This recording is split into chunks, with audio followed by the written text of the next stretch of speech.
Time அத்தை வந்தாங்கன்னா நீ போன்னு கூப்பிடாத ப்ளீஸ். ஏன்? இல்லை, நாம் இருக்கும்போது ஒன்றும் ப்ராப்ளம் இல்லை. அவங்க இருக்கும்போது அப்படி கூப்பிட்டா எங்கள் அம்மாட்ட சொல்லுவாங்க. எல்லோரும் உன்னை தானே தப்பாக பேசுவாங்க. என்னை பற்றி தப்பாக பேசினா எனக்கு ஒன்றும் பிரச்சனை இல்லை. இப்போ எதுக்கு கோவப்படுற? நான் படிக்க போகிறேன்.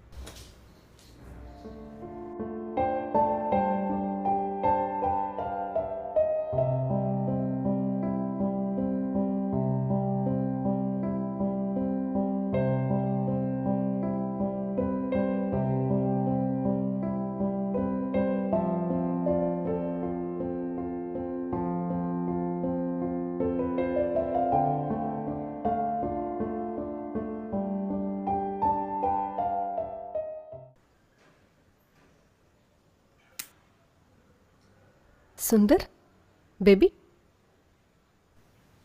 ஹே, என்னது? நீ தானே சொன்ன சாரியில் மேட்ரு பண்ணணுன்னு.